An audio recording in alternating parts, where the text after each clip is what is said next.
Greetings, folks. We're here for another Tenkara Angler podcast. I'm here with Matt Smet and Mike Agnetta, and today is going to be another sort of odds and ends podcast. We're going to kind of just see where it takes us. We haven't discussed the itinerary real closely, so I'm just going to kind of throw some stuff out to you guys and see where that takes us. The way we do everything. That's right. That's right. It's not a well-oiled machine like you might guess.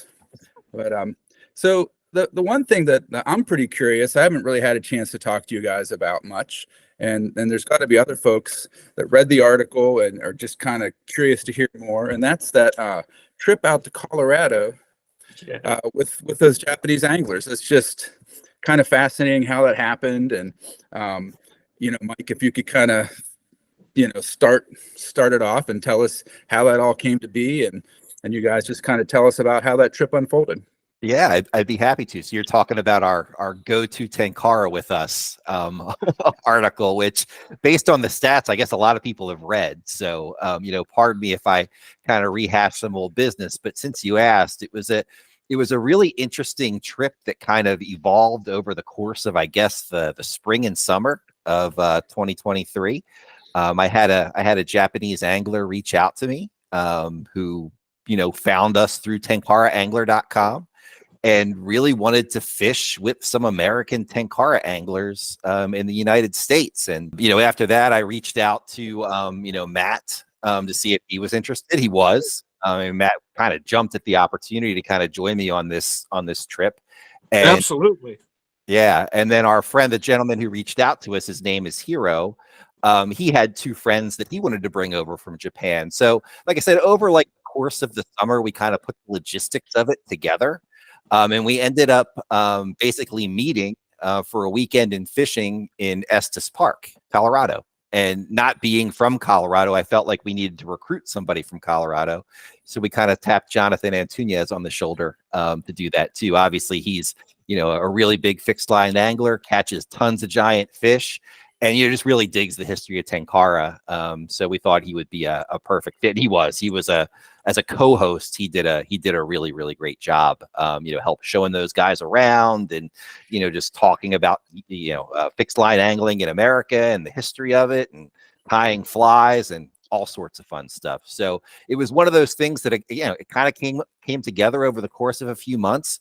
And I'm not gonna lie, there was a lot of nervous energy heading into it. When you have somebody, or actually three people coming from halfway across the world to come fish with you, I mean, there's definitely some pressure to catch. Yeah, no pressure at all. No pressure. Right. And the weather was really cold that week too. It was one of those weeks where if we went the week before, it would have been in the mid 60s. And what was it, Matt? It was probably there were nights it went below freezing, right? Yeah, it got down into the mid 20s. I think one night, 26 or so. And the high altitudes got, the first burst of snow of the year.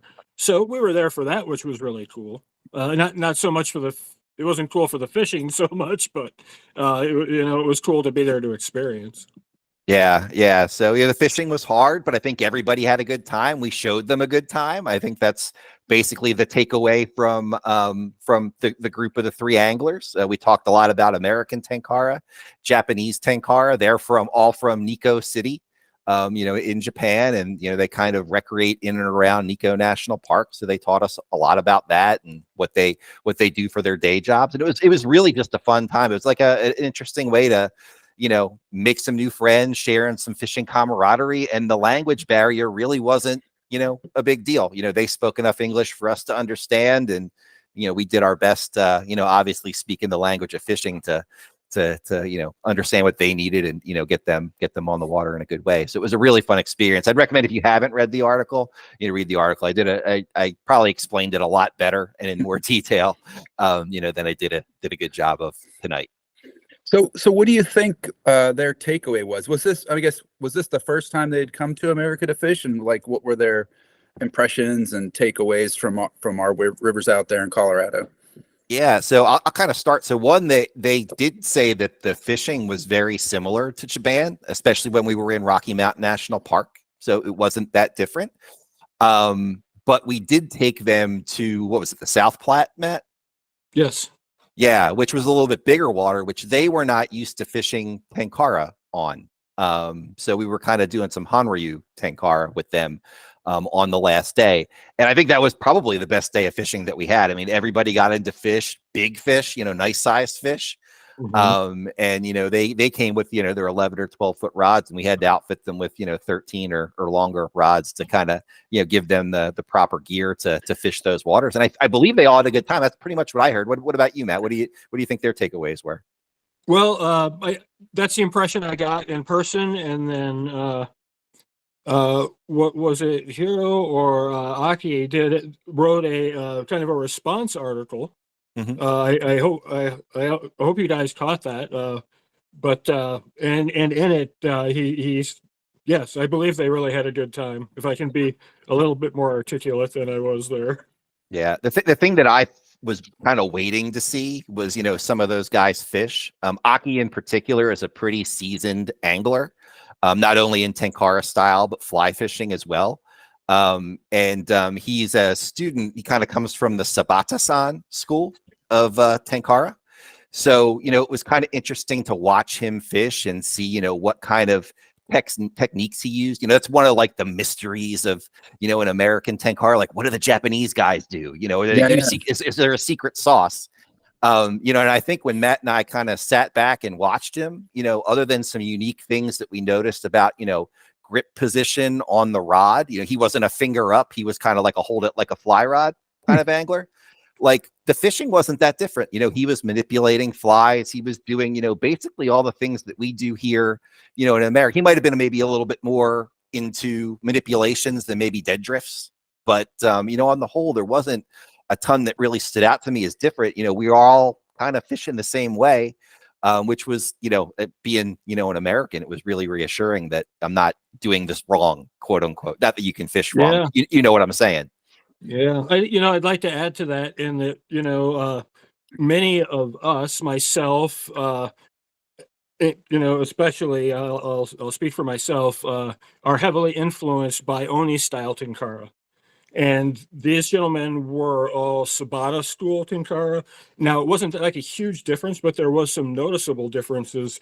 As Mike mentioned, the thumb up grip was much more common. And their drifts were much shorter than most American tenkara anglers, although some blue line anglers like Amanda Hoffner, who do really, really short drifts, are fishing kind of a similar thing. But it was interesting for me to note kind of some differences in the Sabata school versus the Oni school, which makes me really want to observe people who come up under schools, and I'm trying to remember the other gentleman's name in particular that was at the Tenkara USA events. Dr. Ishigaki? Yeah, Dr. Ishigaki, in particular, I'd love to watch, be able to watch him more than just in a demo, and then watch kind of his students, because it really fascinates me. Anthony and I have had this conversation. I don't want to spoil anything that, maybe in the future, but basically it fascinates me how the water that we come up on and the information that we're introduced to as we're coming up develops into its own unique style. And you can see kind of attributes of those styles and their foundations in the terrain that people fish. But I don't want to, I know Anthony's got a discussion of that coming up and don't want to go too deeply into it, but it's just fascinating to me. And so I think that was, other than the cultural thing of making new friends from Japan, that difference in styles was really cool to observe. Cool. Yeah, I got to meet Ishigaki in Utah that one time. Mike, you met him too. And so I was walking up the canyon. It must have been Little Cottonwood. I'm not sure which one. If you remember, it had the asphalt trail along the stream. Sure. I don't know if it was Big Cottonwood or Little Cottonwood. And I saw him down in the stream. And this is like, there's people fishing all over the place, and hikers and walkers, and just a super busy section of river. And I saw him down there, and I said hi to him, and he started spooling up his, taking his rod down. I was like, no, I want to watch you catch a fish. And he and I had fished there and didn't catch anything. And he cast out, and sure enough, like first cast, he lands a fish. And then brings it out. I didn't get to watch him much, and then he came in and we chatted a little bit. And yeah, that would be interesting to see in person some of these different people like Ishigaki, and then there's like Fuji, and these different guys. I've watched videos of a lot of them, and they're all quite different, which again is, to me, is the interesting thing about Tenkara, or about fishing in general, is that personal part of it. Like it's not as interesting to me to see how people are similar. It's more interesting to see how we kind of develop differently based on, like you say, on where we started fishing. Even the rod you started fishing with would inform the way you fish, that kind of thing. That's that's really fascinating to me. So that's cool that you can kind of see some of that with these different anglers. So anything else you guys want to add about that trip? One more thing I wanted to mention about Japanese Tenkara. They're not shy about using bead heads. No, they're not. I want to put that notion about Japanese Tenkara angling to bed. They use weights. They use bead heads prominently. So, yeah, obviously there's still schools of wet fly manipulation, and our guests were using them, Yes. and we were too. But I'm here to tell you, folks, that myth is dead. Excellent, because that's I always consider that one of my big vices. So good to know that I'm not too far off track. Yeah, I mean, at the end of the day, they just came over to catch fish, right? And they wanted, they're just like anybody else. They wanted to have a good time, catch fish, just hang out. And that's what we did. So the Japanese are not doing anything mystical or secret or anything like that. They're just like us and want to have a fun time on the stream. Or anything that we're going to tell you guys. That is true. We won't let out all the secrets. I see. All right. So, well, thanks for sharing with us, guys. I wish I could have made it, but it just didn't work out for me this year. But I want to get out. I haven't been out west for a long time, so hopefully that'll happen. So actually, that kind of brings up maybe the next topic we could talk about is, I thought it'd be interesting to kind of look back, since we're kind of at the end of the year here, look back at the year and talk about some of our highlights and some of the things we got to do, and then also look forward to the next year about what we're looking forward to doing, and if we've got any plans hatching, that kind of thing. And I could kick this one off. So highlights of last year, it actually feels like way longer, is the trip to Wisconsin. This one was kind of I didn't catch 200 fish a day like I did in years past. It was a little tougher fishing, but still, it's always the highlight of my year.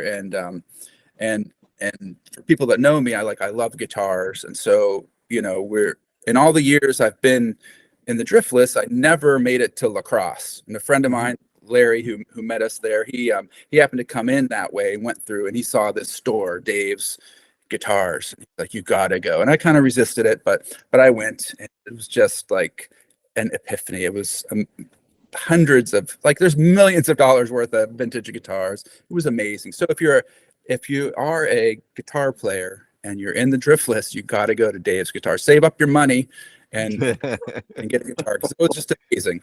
So that was kind of one of my highlights, was just the trip in general and that guitar store.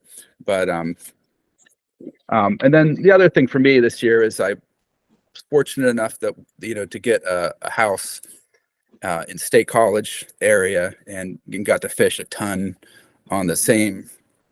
It's kind of the same stretch of stream. Now that I'm up there, I thought I would kind of range more, but I got obsessed with fishing like the same stretch, like over and over. And it was pretty fascinating just to see how that kind of changed over the season. And it also revealed a lot to me about myself as an angler, because I would have thought I was a more well-rounded angler, but I think I gravitated to this stretch because of the size. It was much like the size of the streams in the Driftless, pretty small. Okay. And I think, and I'd like to say, I've honed my skills to fish that size stream, but I just think they're easier to fish. the smaller streams. So like when I go to the bigger stretches, I just didn't do as well, and I found myself going back to the where it was smaller, and I kind of realized that I like that size stream, but also maybe I need to like work on fishing so next year I think I'm going to try to focus on the bigger water and see if I can, round out my game a little bit. And it kind of revealed that deficit, I think, in my, not that I wouldn't catch any fish at all, but I would think I was doing okay. And I ran into some guy and he was showing me pictures of the fish he caught. Yeah. And that was, it's kind of blown away from the same stretch that I was not doing so well. So the water you fish that's near your house, what's the characteristics of it? Is it like flat? Is there runs and riffles, pools, drops? Like what is the makeup of that water? Yeah, it is. It would remind you a lot of the streams in the Driftless. So even though it's not a mountain stream, it still has enough runs and bend pools and things that there's, pretty noticeable structure. It's not completely flat. There are stretches that you can go to that are kind of flat and weedy. Yeah. But this is more like the streams that kind of, though they don't have the large rocks of the mountain streams, they still have readable characteristics that are pretty easy to read. Got it. Just take a note for future reference.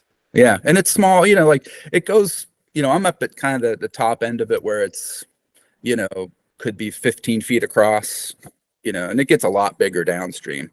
But and it's suburban, so it's kind of cool. I find it really interesting to be fishing, kind of in this suburban setting. There's kids launching there, like float tubes and stuff down the creek, and dogs running around, and houses, and I just think it's kind of cool that I can go there and catch trout. For me, it's pretty fascinating. But so I'd say that the other thing I'm, in addition to like working more on my larger stream game, I'm going to get out west and fish. And then I just saw the announcement about that White Mountain Tenkara get together. Sure. So I lived in Maine for a while, and we used to go up that way, but I haven't been in New England for a number of years. So I'm thinking maybe try to get to that, So that's kind of my thoughts for the year. What about you guys? Why don't you go, Matt? You went everywhere like over the last month or so. You were all over the place. 2023 was a really kind of amazing year as far as travel goes. I spent a month I spent pretty much all of April in the Appalachians, culminating with the Great Smoky Mountain camp out there. That was awesome. And then not long after that, we were in the Driftless. Man, I've been able to fish the Appalachians, the Rockies, the Driftless this year, a little bit up in the UP for the first time. And I've just gotten around, I think the variety has been awesome. Meeting the Japanese and fishing with them has been awesome. Oh, I got over into Minnesota for the Minnesota Driftless for the first time this year too, and really enjoyed that. So that's always been hard because it's like, how do you drive past what's in Vernon County, like around Viroqua, and keep going? But there's some really cool water over there. So that was amazing. And man, honestly, I don't know where to start or end it. So I'll just say I had so much good fishing this year, and so much more importantly than that, so much good quality time with my friends, both old friends and new friends, on the water this year. It just really, it's been wonderful. I can't really pick out much because it's been awesome. And what do you look? You have any hatching any plans for next year, Matt? Yeah. So I'm gonna light out of here, Rockford, Illinois, on the 28th of December. And my very, very, very detailed plan is to head south and west and get out of the cold as fast as I can. Smart man. Yeah. And basically, I plan on wandering around out west for a couple months or so until other Tenkara events dictate that I have some place specific to go. Yeah, that's the plan. I'm going back out on the road here in a little bit. So yeah, hope to see you all pretty much everywhere. What about you, Mike? Oh, sure. I'll jump in. So, my 2023 was kind of, I didn't go out fishing as much as I would have liked, but I think I made up for it in quality over quantity. I was at a lot of the events that you guys were, trips that you guys were, for the most part. I did start my year out going to North Georgia. I live in Florida, so it's a relatively easy, drive up to North Georgia to go fish for trout in the mountains there. And I think my first 2 or 3 outings of 2023 were in North Georgia. One, I just got rained on. So I remember that one. I just remember being soaked head to toe, kind of like soaked through your rain jacket all the way. And you know what I'm talking about. But it was that fun. point where you literally can't get any wetter. You can't. So you're just out there and you have fun, Yep. and you make the best of it. And I didn't catch a ton of fish, but I caught some fish. So it was, I didn't get skunked. It was worth the trip. Cool. And then, obviously I was in the Smokies a lot during the I guess if you want to call it the summer months. We did the Tenkara camp in, what was it, Elkmont this year, which was fun.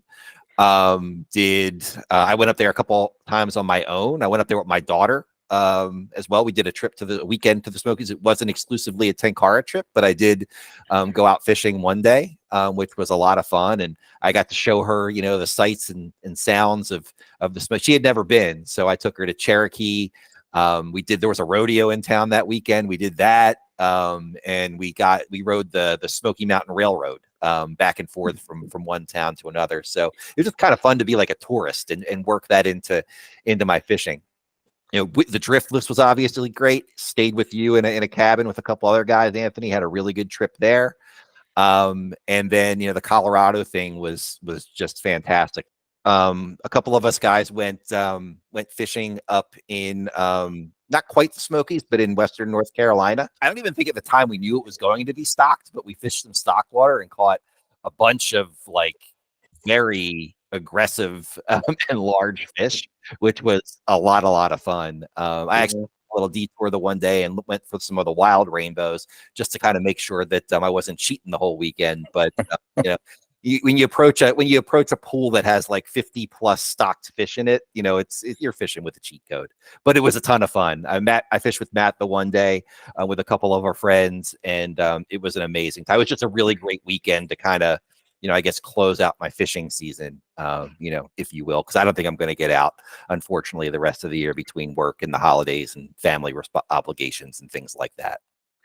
So, Mike, I just wanted to, I know I asked you this before, but I think a lot of people might be surprised about the Georgia, fishing for trout in Georgia, and not to give away any honey holes, but if folks were looking at heading to Georgia, what are the, say, towns that they might look at as a center for exploring? Yeah. So the place that I usually I don't camp all that often. Sometimes I'll car camp when I go, but a good starting point where there's actually hotels or whatnot, and then you can kind of branch out from is a town called Dahlonega. It's kind of, a little bit south of where the mountains start. It's maybe about a 30-minute drive to the mountains. But then, from there's lots of different places you can go. To the western side, there's, an actual town called Blue Ridge or Cherry Log, and there's lots of streams in and around there. And then if you were to go from there, maybe a little bit to the northeast, there's Helen, Georgia, which is a really weird town. It's kind of like a town modeled after a Bavarian or Swiss Alps village. So it's kind of kitschy. But there's a lot of trout water around there too. But, when I go to North Georgia, it's basically like fishing in the Smokies. It is the Blue Ridge Mountains. The Appalachian Trail actually starts in South Georgia. So, it's basically what you would expect, kind of mountainy type high gradient streams with, for the most part, at least the places I go, wild rainbows or brook trout in them. There are some private waters and tailwaters and things like that where there's stocked fish or bigger fish, which I don't really go for, but they're in the area as well. Cool. Well, I need to get down there. Actually, the town, Helen, I guess, is the one. That's kind of sounds. Helen's cool. very famous. Yeah, kind of like those kind of things. That sounds cool. So Mike, I don't think you've mentioned or touched on next year at all. I don't really know what. Yeah, I don't really know what I'm going to do for 24. 24 is kind of going to be an interesting year. My daughter graduates from high school, and then obviously goes off to college. So, a lot of that's going to take place right in kind of prime time fishing season or trout season, at least. So I know I'm not going to be able to make the Wisconsin camp out. I'm kind of bummed about that. That happens on my daughter's graduation weekend. so I'm not going to be able to do that. But I would like to maybe try to go to the one that you mentioned, the one in New Hampshire. The White Mountains camp out as maybe a replacement trip, and then I'll probably just run back and forth to the Smokies or North Georgia or something as weekends or whatever allow. I do want to go back out west, but I don't know where that necessarily is. Colorado would be great. Love to fish in Idaho, maybe even do California if I can make it work. With, like I said, with my daughter graduating from high school and then going off to college, I'm sure I'll be taking a lot of time off from work. So, I just can't take too many liberties with time off from work. But I'll fit the fishing in one way or another. Cool. All right. So next up, I have a little thing I want to try with you guys. It's an idea I stole from Pitchfork Media that they do on YouTube. Everything's stolen anyway. So we're gonna call it overrated, underrated. I'm gonna give you a topic, and then you got to tell me whether this is Tenkara related. Tell me whether it's overrated or underrated, and then you could give an explanation of your reasoning. All right. Hopefully we'll stir the pot a little bit with some of this stuff. So we'll see. All right. I guess I'll start with you, Matt, and I'll give you guys each the same. I'll give you the same thing. Okay. All right. So the first topic: overrated or underrated furled lines. Oh, overrated. Way overrated. I haven't used a furled line in, I think, probably since 2015 or maybe 2016. To me, this is my 2 cents. Your mileage may vary, but to me, they are inconsistent performers. They change characteristics as far as weight goes as they get wet. Unless you want to trade them, which is its own whole hassle of carrying more stuff and working on the line. And me personally, I always get them all tangled up. So I find pro line to be completely overrated. All right, fair enough. What about you, Mike? So I will agree with Matt with an asterisk. So I will say they're overrated. I used them for maybe the first 5 or 6 years of my Tenkara fishing, and just because I didn't want to deal with all the knots, or I thought it was like a mind block. Like, how am I going to tie this thing on and off and all that stuff like that? Just the girth hitch was so much easier to me, right? But when I did make the move to level line, especially if I'm fishing for trout, I found level lines to be superior. Now, that being said, I do fish a lot of still water where I live, like lakes and ponds and things like that for bass, specifically species that aren't line shy. And I think furled lines are great for that. They collect water, they sink, they get down there. You can cast a heavy fly with them without having that like skip that you have in your cast. If you cast a heavy fly with a level line, because they're weighted, they have weight to them, and they can get it out there. And there's PVC lines, but they tend to float. So if you're going subsurface and kind of twitching a streamer or something for a bass, I think a furled line's great. But overall, for my overall Tenkara fishing, I'll say overrated. Overrated. All right, I'm going to abstain from all of these, so I'm not going to participate since I kind of knew I didn't want to bias the results. So all right. So and then listeners and watching the YouTube video, or whatever, please include your comments below and let us know what you think about these topics too. I'd love to hear what other people think. It's a good chance for some discussion, and maybe you can change Matt and Mike's mind on this with your comments below. You can't do it. All right. So number 2, this one, controversial, very controversial. So simplicity, overrated or underrated? Okay. Let me qualify this. Or think about how best to frame it, because it's really more about the context here. I'm going to say overrated because it's largely misunderstood.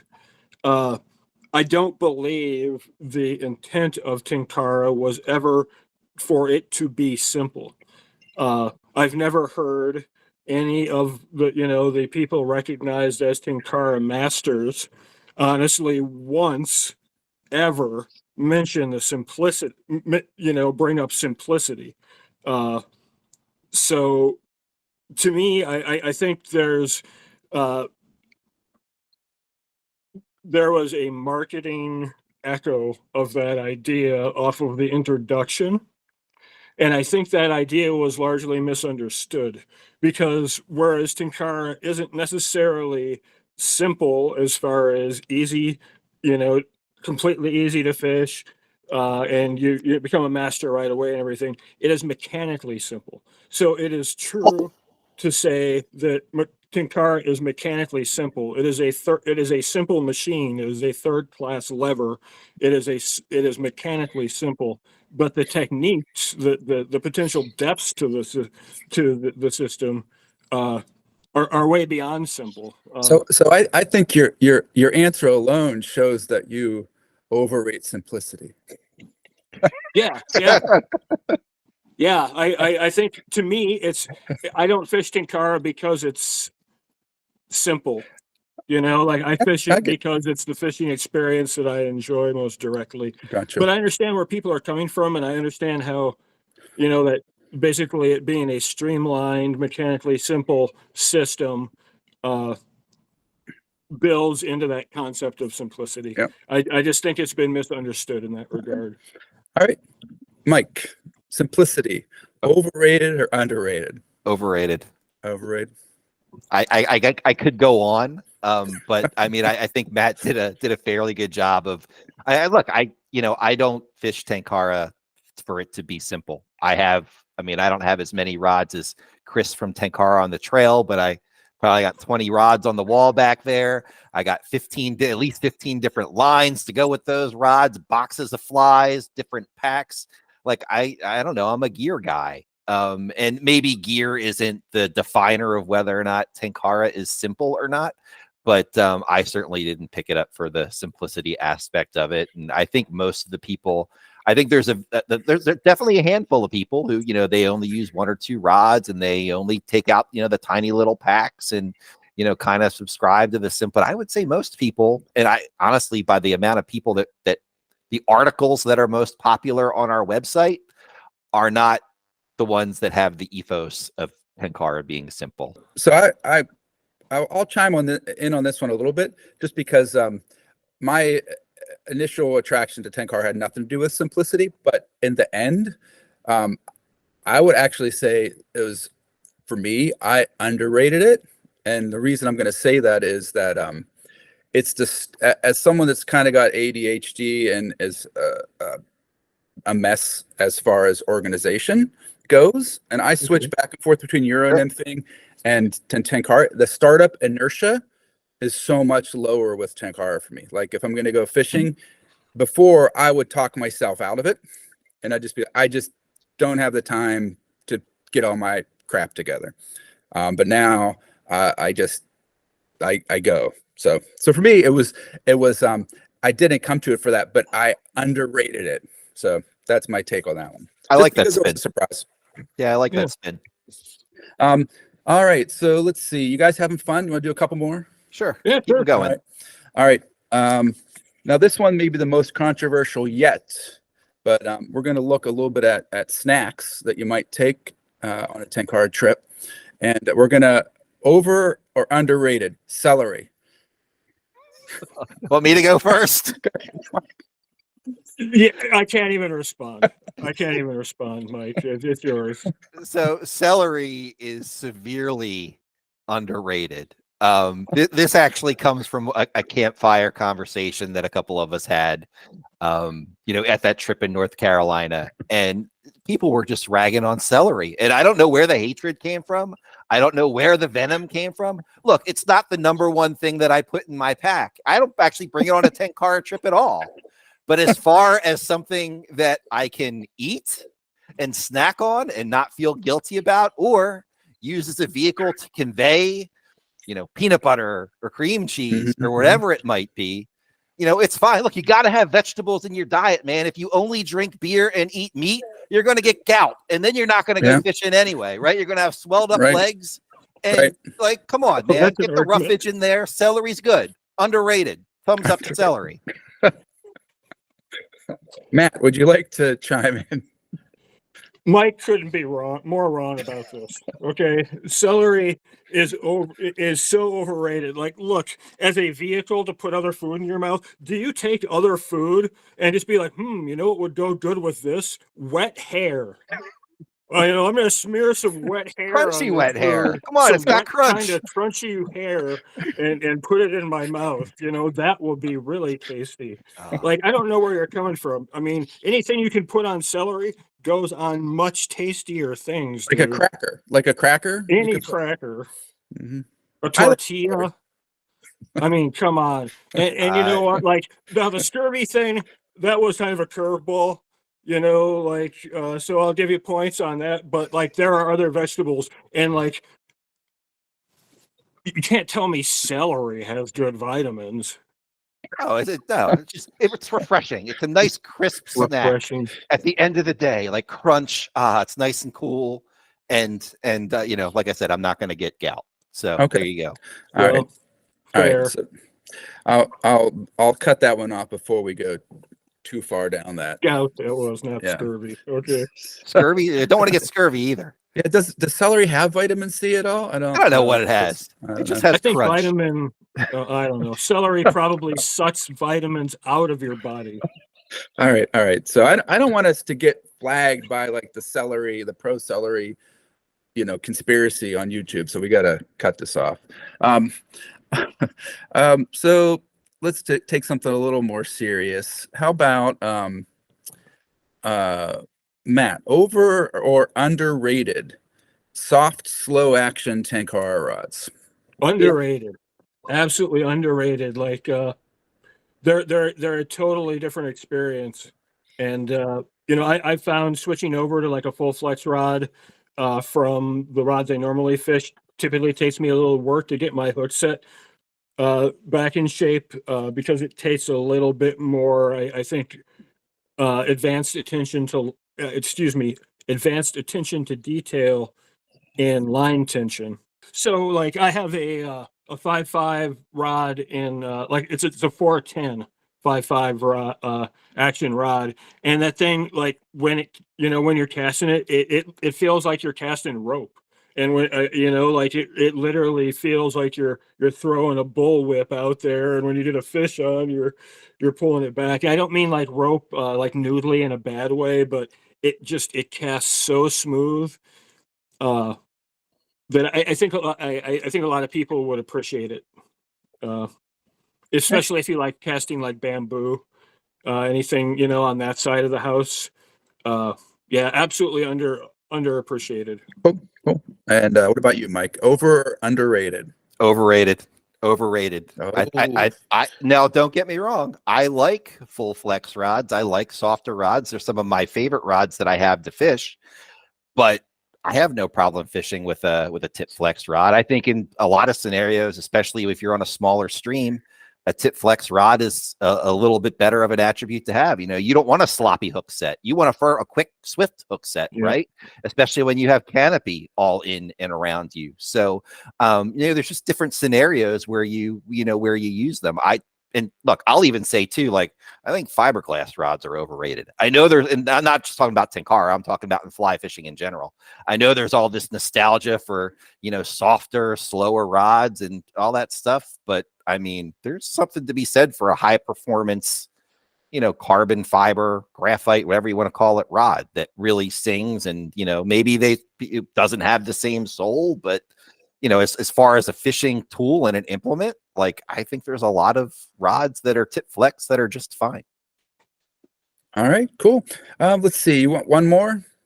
Sure. One more. All right. Let's see. How about another rod related one? Short rods. Let's say like under 10 feet. Overrated or underrated, Matt? I think overrated, but I don't, I don't have a super strong position on it. I'll fish, rods down to about 8.5 feet, 9 maybe, and that's on very specific water. But yeah, I think you can get away. I think in general, you can get away with longer rods than people think they can in most spaces. And I believe that, anything under 8.5 feet, I think you're really losing all of the core concept of Tenkara, which is to use the length of the rod to keep light line off the water. At that point, it kind of loses it loses the core of it. So yeah, I think overrated. All right. What about you, Mike? Over or underrated short rods? Overrated. And this is coming from a guy who, when he bought his first Tenkara rod, he picked the shortest one he could find, which at the time was 11 feet. They obviously make a lot shorter rods, or shorter rods are more readily available now. But so I understand, especially if you're coming from, fly fishing where you're used to having like a 9-foot rod, or even if you're a small stream guy having a 7 or 8-foot rod, like the appeal of them.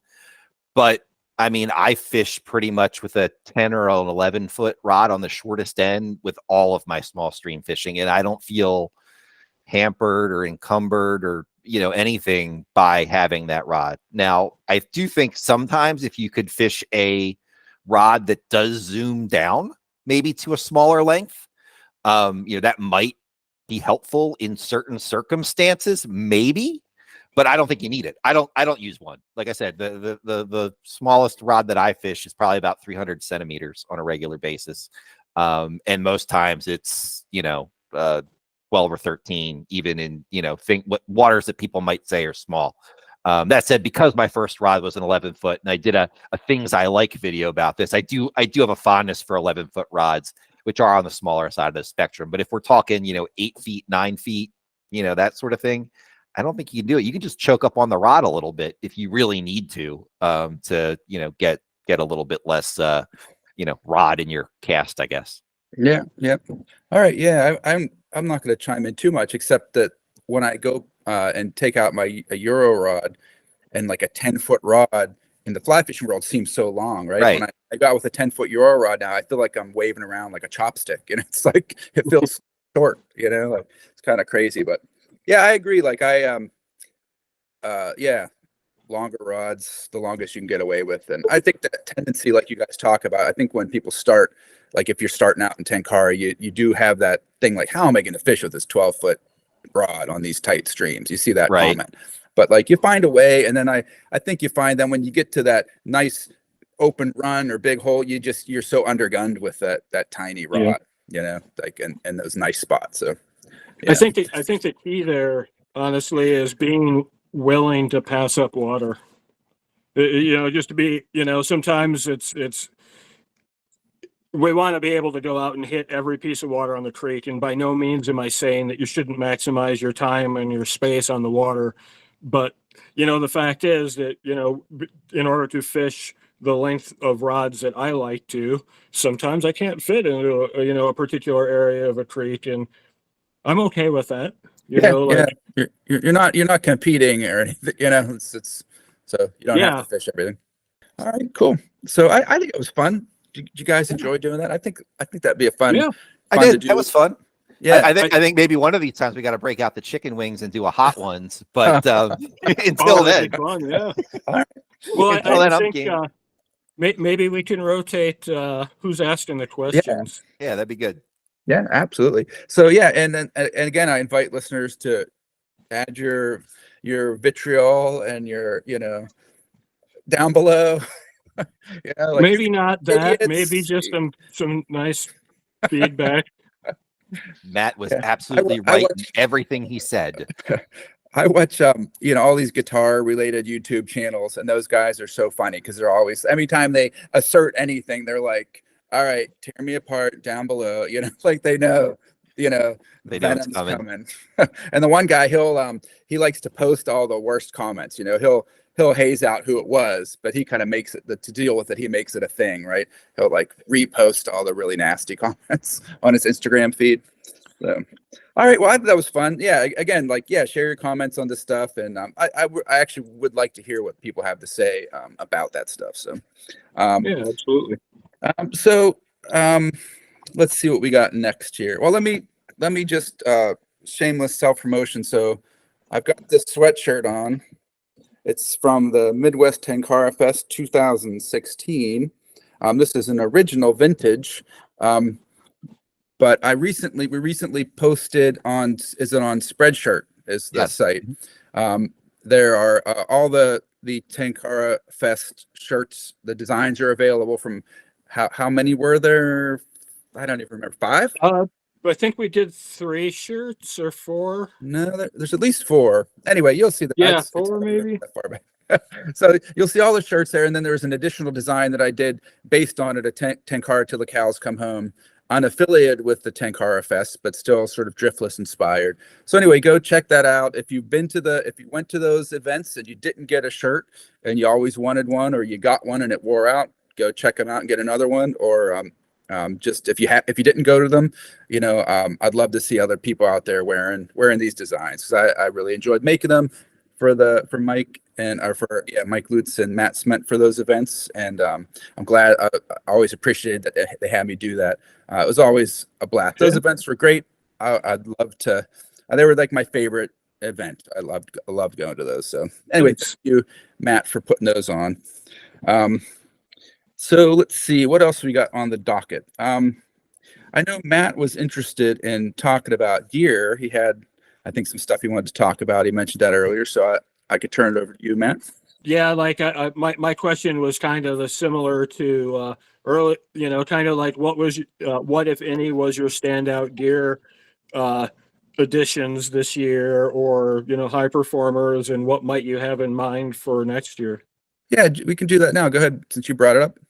What were your outstanding gear items this past year, Matt? Well, I think for 2023, the winner has to be hands down the $15 waiter gators.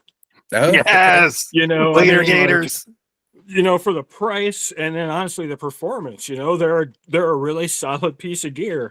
They may be one of it may be one of the best $15 purchases I've ever made on outdoor gear. So that was really a big winner. Next year, I gotta get new wading boots. As those who have fished with me recently might have seen the massacred state of my current boots. So I'm trying to decide between those Danner Patagonias and something along the lines of like a more hiker friendly shoe that I was using before. So if anybody has any feedback about those Danner Patagonias to share, I'd really be interested in hearing that. I've heard lots of good things, but I've also started to hear a little bit of traffic about them starting to get slick after a while. So, if you've run into that, let me know. But yeah, would love to hear everyone's opinions on those boots. Cool. I'm looking for a wet wading system is what I have. I need to get some kind of shoes. I don't want to have like thick neoprene socks. I want something that's kind of street shoe size. So that's the one thing that I'm looking for next year. And because I can walk from my State College place, I can walk to some streams. I don't love wet wading, but I wouldn't mind. I feel silly walking down the suburban street 10 minutes in my waders and stuff. So I'm looking for some wet wading solutions for the nicer weather. So I'd love to hear like in the comments what people like to do for their whole wet wading system, like the boots, the socks they use with it and all that jazz. I'm kind of curious to see what people do. In the past, I've just worn my wading boots with like those neoprene booties, and that's a cumbersome, kind of system. So anyway, comments down below, please. And go ahead, Mike, whatever. Yeah, I'm trying to think what gear really stood out to me this past year. I think I'm going to say the Dragon Tail Kaida pack rod. Not the Talon, not the little one, but the bigger brother, the Zoom rod that came out. I don't remember, it was earlier this year, at the end of last year. It was earlier this year. Yeah, I ended up using that a lot this summer. For whatever the reason, I just kind of like put it in my pack. And I fished it a lot in the Smokies, and I really just came to appreciate the length. I didn't play around with the zooms all that much. I was kind of fishing it at its longest length, which I think is around 320 centimeters, if I'm not mistaken. But I don't know. I just really like that rod. I found myself using it. Like I said, I have 20 or so rods up on the wall, and I fished that rod a lot. I fished it in the Driftless on one of the smaller creeks that I fished for brook trout. I fished it in the Smokies. I fished it in the other place we went to in Western North. I fished it all over the place. Fished it in North Georgia. It was a really nice rod. So I think that was probably my winner of the year, outside, of course, of the $15 waiter gators. Those things, I don't remember who discovered those and put that link on Facebook for the first time, but whoever did, like, like, so many people bought those. Like, our entire group of friends, I think, with, I guess, exception being you, Anthony. I don't think you have them. I already had some of the like Japanese ones. Everybody picked those up this year. So when you see a whole bunch of guys with black neoprene on their legs, it's probably one of the guys in our group, because we all definitely bought them, which was kind of funny. Definitely starting to look like clones with the waiter gators and the increasing hill people gear chest rigs. And yeah, I have to say, like, I don't even remember when I got the rod, if it was last year, but I used the Dragon Tail Mutant, like, became my go-to rod. I just use it all the time. Like, I just, I have to go out of my way to try other stuff, like, you kind of get used to something. Right. I use that a lot. And then this guy Lance that I have conversations with a lot on Messenger and stuff, he brought up the Satoki and how he'd been using that a lot. So I started taking that out, and I really like that rod too. So, like, I'm not a huge gear guy, like, I kind of like find things, and I have to shake myself out of, like, my rut, and try to use different things. But I use those two a lot. Yeah, like I said, looking forward to next year. I need to get some wet wading gear. That's kind of what I need to find a good whole system for that. Cool. But there's a couple articles on Tenkara Angler that you should probably check out. Yeah. Wink, wink. Yeah, I've heard of those guys. Was there a rod you wanted to bring up? Yeah, let me talk about a new rod. Yeah. By the time this podcast comes out, I believe this new rod will be on the market, and we'll have a rod report posted on Tenkara Angler about it. But Tenkara USA is coming out with a new rod this holiday called the UKIYO, and I actually have it right here. And what will probably stand out most to anybody that's familiar with Tenkara USA rods is that there's no cork or foam handle or grip to it. It's kind of like a, whatever that, I think they call it a swell grip, is what they call. I don't know what the technical term is, if that's it or not. But it's a short rod. I believe it's 300 centimeters. So it's just under 10 feet long.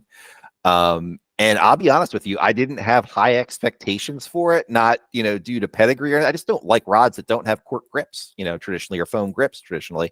They feel weird in my hand. They're a little bit slippery, the ones that I fished before.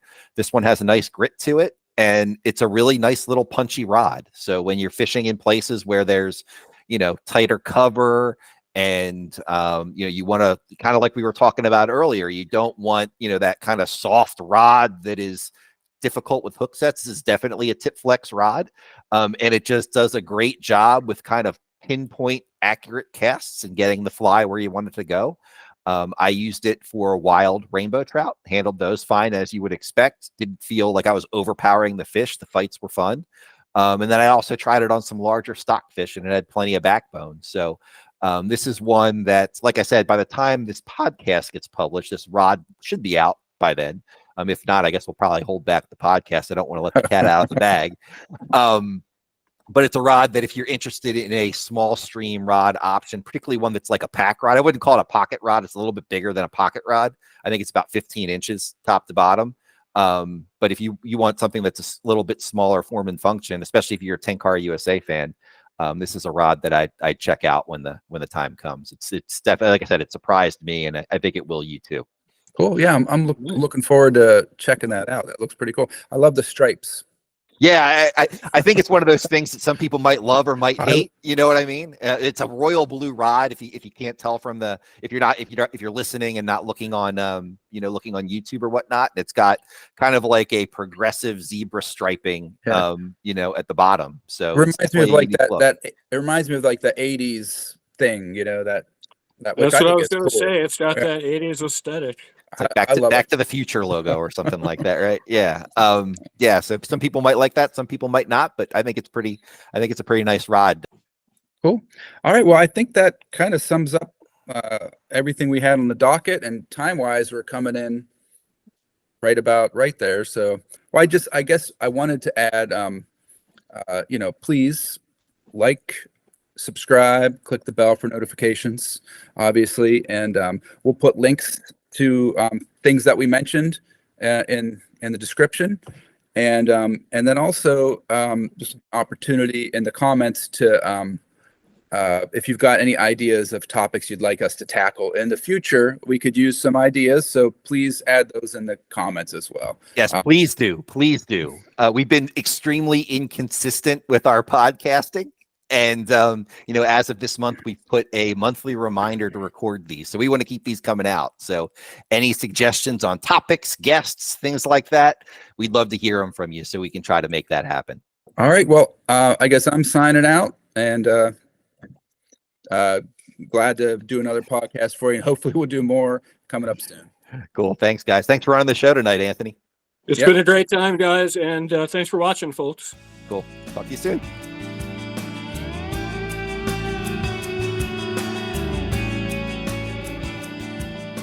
Today's podcast is brought to you by the National Celery. Celery Council, or whatever. They add like. This is going to get out of hand. Yeah. I love it. I'm here for it. I'm here for it, man. I like celery. It's okay.